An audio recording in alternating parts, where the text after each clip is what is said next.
So what's up, guys? Just documenting things, telling stories, and uh, had to stop smoking yesterday. So that's not going well. My wife's mad at me, and understandably so. You know, in order to have the surgery, I cannot be smoking. So I have exactly 5 cigarettes in this pack, and once they're gone, I gotta stop. But I had to do it my way. My wife don't understand that, and she's upset with me. And you know, I'm fixing that. And me and my wife will get through it. So I wanted to tell a story that happened years ago. When I was a drug addict and I was in Philly, I need to get the fuck out. So I moved to Virginia, Newport News, Virginia, to be exact. And so I was working at 7-Eleven because it was the only job I could find at that time. And this guy used to come in. He used to have a gray Dodge Ram, which, I loved it. And I looked at his truck, and I was from the city. I like Cadillacs and Lincolns and big cars, shit like that. And I saw his truck, and I was like, man, that's a cool truck.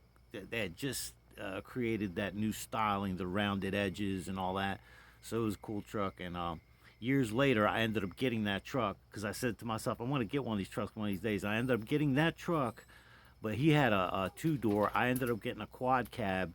Uh, yeah, the four-door truck, and it was the same color as his, gray. Love that truck to this day. Uh, as a lot of you know, I got a Chevy now, but I love that truck too. So anyway, I'm working at 7-Eleven, and he would come in and get coffee all the time. And he's a country boy, Billy Thompson. Shout out to you, bro, wherever you are.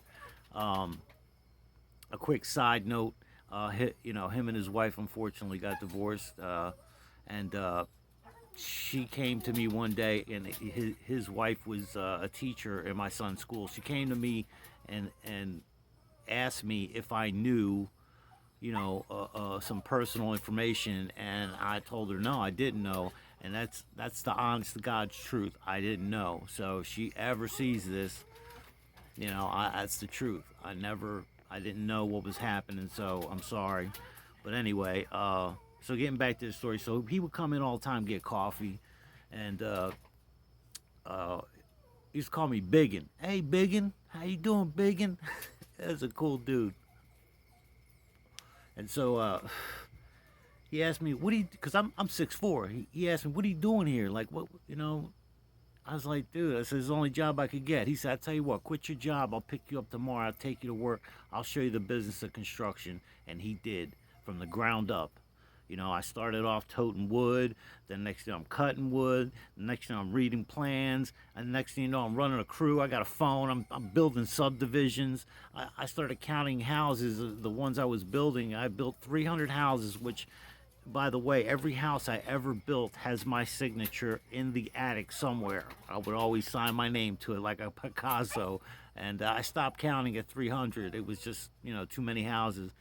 But anyway, we had a pretty strong crew. And the guys that I work with, man, they were just wild, just crazy dudes. And one day, we're all hanging out, and we're smoking, and one dude gets up and goes to the bathroom, right? And I asked my boy, I said, hey, man, let me get a cigarette. So he grabs a pack and he gives it to me. He says, go ahead, you can have them. And I looked at him, and I'm like, I'm hip to it. I'm like, bro, that's your boy's cigarettes. I was like, you're going to start some shit here, right? So I said, I'll tell you what. I said, I'm going to take his pack of cigarettes and I'm going to put them on my lap, right? And like I said, now you know him. Like, don't let this motherfucker hit me. He's a big old boy. I said, do not let him hit me, right? So I says that what just keep an eye on him. So he comes back from the bathroom and we're all smoking. So now he's looking to get a cigarette too. So he looks around and doesn't see his pack, and he looks across, to me and he sees a pack of, his brand sitting on my lap. So, he just met me. He really don't know me. He doesn't want to accuse me. You can see it in his face. So he gets up and he's thinking, because we're all drinking and we're all fucked up. So he's thinking, maybe I took him to the bathroom and I left him there. So he goes to the bathroom.